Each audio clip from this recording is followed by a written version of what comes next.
for the first time since December 2019. That's over 3.5 years ago. For the first time since December 2019, Roman Reigns has finally been pinned. And who was the man to do it, you ask?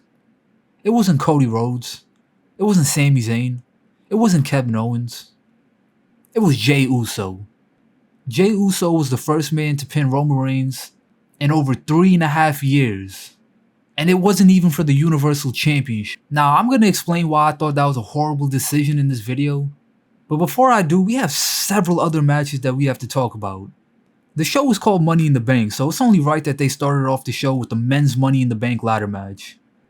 7 men, Pete Dunne, Shinsuke Nakamura, Santos Escobar, Damian Priest, Ricochet, LA Knight, and Logan Paul all competed for a chance to win the Money in the Bank briefcase, which guarantees the winner a chance at any championship they want anytime, any place for up to a year.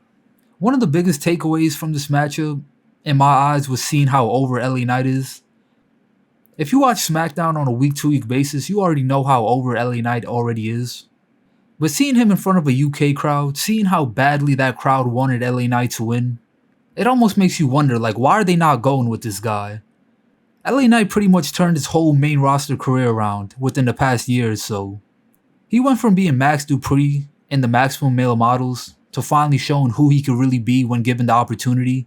And he's delivered time and time again. The crowd really loves him. Me personally, I'm a fan of his. But the people in charge of creative, they're just not letting this guy get to the next level. And it sucks to say that, but it's the truth. Some other takeaways from this match. Logan Paul, he was doing what he always does. He was just going for a viral moment. Ricochet, he was showing everybody why they call him the human highlight reel. Pretty much throughout this matchup, everybody was being able to showcase what they can do. Towards the ending of this match, Ricochet and Logan Paul, they were on top of the ladder. They were trying to get the briefcase, but LA Knight wasn't allowing that to happen. He pushed them off the ladder. And it looked like they tried to get their balance on the top rope. But eventually, they just crashed and burned to the outside onto 2 tables that were already set up at ringside. So that in itself just looked brutal. LA Knight, he climbed to the top of the ladder and was about to grab the contract. And the crowd, they started to get up out of their seats for it, but Damian Priest shut him down. He hit LA Knight with the Falcon's Arrow off the ladder, and then climbed the ladder to retrieve the briefcase. So Damian Priest is the winner of the men's Money in the Bank ladder match. I'm not really upset at that decision. I do enjoy Damian Priest. I think he's a good wrestler, and I enjoy his role within the Judgment Day. But I can't lie, I really want to see LA Knight win this match. I thought that would have been pretty cool. For our second match of the night, we have Shayna Baszler and Ronda Rousey defending their women's tag team championships against Raquel Rodriguez and Liv Morgan. I'm not gonna lie, I wasn't really completely into this matchup. I sorta watched it, but I kinda didn't, if that makes sense. Personally, I'm just not into these wrestlers. I don't really care about the women's tag team championships. They could have put on a 5-star match and I probably still wouldn't have cared. But the part that did shock me the most was the ending. So Ronda Rousey tagged herself in, and she was about to pick the bones of Liv Morgan, who was just laying there in the ring. But out of nowhere, Shayna Baszler attacked Ronda Rousey for absolutely no reason that I could think of. The crowd, they were losing their mind. And so was I kinda, cause it was just a moment that I didn't really expect. But I still don't understand the reason why Shayna Baszler would want to turn on Ronda Rousey. That's clearly a matchup that I'm not really excited for. And they just became the undisputed women's tag team champions a couple weeks ago, so I'm not really sure the thought process behind that.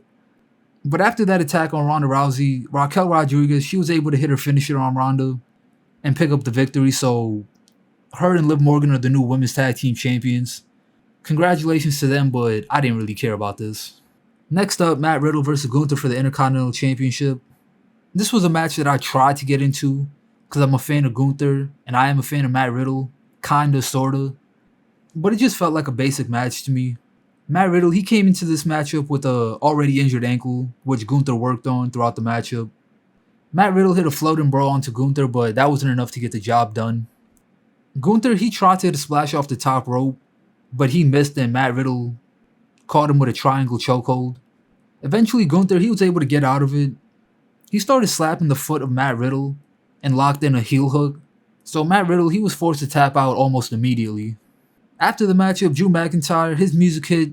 It got a big pop from the crowd and he made his way down to the ring.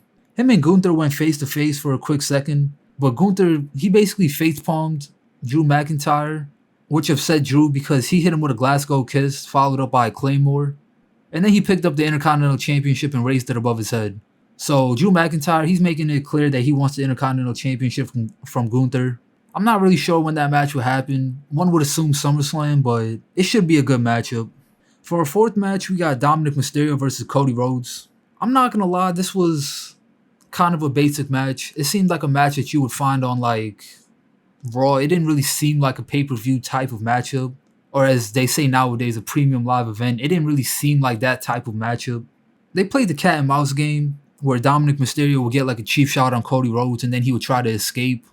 Dom tried to escape up the ramp, but Cody Rhodes threw him back into the ring. He even tried to escape through the crowd, but Cody Rhodes threw him over the barricade. Eventually, Cody Rhodes was on the apron and Rhea Ripley pulled him off. That allowed Dominic to take advantage for some time. But eventually, Cody Rhodes, he had his big moves on Dom. Alabama Slam, the Cody Cutter, followed up by a Crossroads, and Cody Rhodes picked up the victory. I hate to sound like a broken record, but like I said, this match didn't really seem like it belonged on a premium live event. It could have just taken place on Raw. But it was a good way to get Cody Rhodes to wrestle in front of the UK crowd. And it was also a good way to get Dominic in there with like a big name like Cody Rhodes. So it just pretty much is what it is. It wasn't bad, but it wasn't great. So now it's time to take a break from the wrestling. Because next up we have a surprise appearance from John Cena. If you asked me a couple days ago if I thought John Cena would be on this show, I would have told you no. I heard not one single rumor that John Cena would be there. So this genuinely felt like a surprise hearing John Cena's music hit, and the crowd gave him a great reaction too. They started chanting for one more match, but Cena said that he wasn't here for that. He was here because he wants to try to bring WrestleMania to London, and that really fired up the crowd. They started chanting, going crazy. They really want WrestleMania to be in London. And as a viewer, I wouldn't mind WrestleMania being in London either, just because I feel like London crowds, they offer like a different feeling and vibe to the show that American crowds just don't do. Eventually, Grayson Waller interrupted John Cena, and he got some major heat because he said London didn't deserve to have a WrestleMania. He said WrestleMania belongs in a spot where it's always sunny, the women are beautiful, the people are much nicer. He said WrestleMania belongs in none other than his hometown, Australia. He even invited John Cena to his talk show, which he deemed as the greatest Grayson Waller effect ever at WrestleMania Australia. But John Cena, he wasn't really feeling that because he declined. Eventually, Grayson Waller started attacking John Cena, but John Cena picked him up and had an attitude adjustment, and that was pretty much the ending of that segment. I don't think this was bad to include on the show. The crowd, they were excited to see John Cena, and it also gave us a good break from wrestling because we did just see 4 matches, and now we have to sit through another 3. So speaking of matches, that brings me to our next match, which is the Women's Money in the Bank ladder match, which saw Bayley, Io Sky, Trish Stratus, Zoe Stark, Zelina Vega, and Becky Lynch all compete for the Women's Money in the Bank briefcase. Throughout the match, Trish Stratus and Zoe Stark will work together to attack Becky Lynch. Io Sky and Bayley, they're both a part of Damage Control, and they had times where they would work together, but you can also see that there was some underlying tension there. They both wanted to win the Money in the Bank briefcase. Each woman pretty much got their time to shine. Io Sky, she had a big moonsault off the ladder onto all the women in the matchup. During the match, Trish and Zoe Stark, they tried to handcuff Becky Lynch to the ring, but they failed miserably. Eventually, that led to Becky Lynch laying out Zoe Stark, and then she had a manhandle slam on Trish Stratus onto a ladder, which was set up between the ring apron and the announce table. Zelina Vega had a cool spot in here where she was on top of the ladder trying to grab the briefcase, but Zoe Stark wasn't allowing it. So Zelina Vega basically hit a code red off of a ladder onto another ladder that was bridging from the ring ropes to the main ladder. Eventually, Io Sky was about to get the contract, but Bayley pushed her off the ladder. So that just showed how much Bayley wanted to win the matchup for herself, and she didn't really care about Io. And then finally, Becky Lynch and Bayley, they were fighting on top of the ladder. They were both trying to get the briefcase. Remember earlier how I said Zoe Stark and Trish Stratus tried to handcuff Becky Lynch?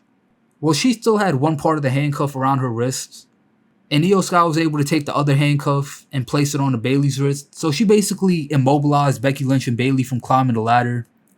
And that allowed Io Sky to climb the ladder herself and retrieve the briefcase. So she's Miss Money in the Bank. I'm pretty excited to see Io become Miss Money in the Bank because she's finally getting her opportunity to show what she can do. I feel like ever since Backlash in Puerto Rico, Io Sky has been really over with the crowd. But being with Bayley hasn't really helped her out much. So breaking away from Bayley and also being the holder of the Money in the Bank contract will be a good way to revive her right now. Moving on to our next match, we have Finn Balor versus Seth Rollins for the World Heavyweight Championship. The crowd, they love Seth Rollins, and it was no different here in London. If I'm being honest, I wasn't really feeling this match. I'm a fan of Seth Rollins and Finn Balor. These are actually two of my favorite wrestlers in current WWE. But I don't know, man. Something about this match just didn't feel right. Maybe they had too much to drink the night before and was feeling a little hungover, but this match just didn't feel like it was it. Seth Rollins, he did come into this matchup with some injured ribs. So Finn Balor, he started attacking the ribs throughout the matchup. Eventually in the match, Seth Rollins, he hit a pedigree onto Finn Balor, and Damian Priest came down to ringside with the Money in the Bank briefcase. So Seth Rollins, he was a little confused. He was wondering, is Damian Priest going to cash it in? Is he not? But Damian Priest, he was pretty much just observing what was taking place. He didn't really seem like he wanted to cash in anyways. So Finn Balor, he was at the top rope, about to hit Seth Rollins with the double stomp. But Finn Balor, he got distracted by Damian Priest being at ringside. He missed the double stomp off the top rope, which led to a curb stomp from Seth Rollins. And Rollins was able to win the match and retain the World Heavyweight Championship. Like I said, this match really wasn't what I expected it to be. I thought that they could have put on a way better matchup, but it is what it is. The real story to come out of this was after the match, Finn Balor and Damian Priest, they were arguing. Finn Balor, he's not happy that Damian Priest came down to ringside. And Damian Priest, I'm sure he was just returning the favor for that one time he was wrestling Seth Rollins and Finn Balor came out to the ring and distracted him. So there's a little bit of tension going on within the Judgment Day. We'll have to see where that goes. But for now, we have one more matchup to talk about, and that's the Civil War between the Bloodline. Roman Reigns is teaming up with Solo Sikoa to take on the Usos. We had Kevin Owens and Sami Zayn watching this match from the skybox because obviously they have some vested interest in the Bloodline. This was a really enjoyable match.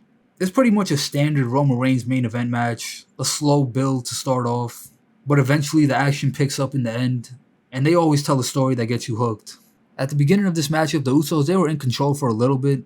They attempted a double superkick onto Roman Reigns, but he quickly evaded that and rolled out the ring. Roman, Solo, and Paul Heyman all huddled over in a corner as Heyman tried to hype them up. So eventually Roman Reigns rolled back into the ring and they took control. Solo, he hit a heavy forearm shot to Jimmy Uso, which led to the beatdown of Jimmy Uso. During the match, the crowd was having all types of fun at Roman Reigns' expense. Eventually they teased a hot tag between Jimmy Uso and Jey Uso, but Solo was able to pull Jey off the apron. But eventually Jey Uso did get the hot tag, so he came in and gave offense to both Solo and Roman Reigns. Roman Reigns was attempting to spare Jey Uso, but Jimmy tagged in, and the Usos countered with a double spear of their own. Eventually in this matchup, the referee, he went down. The Usos hit a 1D to Roman Reigns, and the crowd started counting to 10, but there was no referee in the ring to make the count official. Eventually, Solo Sikoa and Roman Reigns hit a Samoan Spike and Spear combo to Jey. Then Solo stacked the Usos on top of each other, the referee came back in, and both Usos kicked out of the Samoan Spike Spear combo, and Roman Reigns couldn't believe it. Roman Reigns started losing composure, and Solo Sikoa, seeing that, realized that it was his time to take initiative, so he started attacking the Usos even more. Towards the end, Solo Sikoa, he missed the splash on the table. The Usos, they hit Roman and Solo with super kicks, before eventually Jey Uso frog splashed Roman Reigns off the top rope, and that allowed Roman Reigns to be pinned for the first time since December 2019. Now earlier I mentioned that I thought this was a bad decision to have Jey Uso pin Roman Reigns, and the reason I feel that way is because Roman's been champion since August 2020. He hasn't been pinned since December 2019. He's been the most dominant champion for the last 3 years, and nobody's been able to stop him. The first person that pins Roman Reigns should be the person taking the championship off of him. He shouldn't be getting pinned in a tag team match like this. Think about what that says about Cody Rhodes. He wasn't able to beat Roman Reigns at WrestleMania, but Jey Uso was able to beat Roman Reigns just now in a non-title matchup. Whether it was going to be Cody Rhodes or somebody else, they should have saved the first time Roman Reigns got pinned for when they wanted to make a title change. Now when Roman Reigns loses the title, yeah, it's still going to mean something because he's been champion for almost 3.5 years, but it won't really make that next guy into the star that he could have been had Roman Reigns not gotten pinned tonight. But either way, we'll just have to see where they go with this whole situation. Guys, that's going to be it for my Money in the Bank review. I hope you enjoyed the video. If you did, please hit that like button. Let me know in the comments what you thought about Money in the Bank. And also hit that subscribe button if you want to hear more from your boy. I'll see you guys on the next one.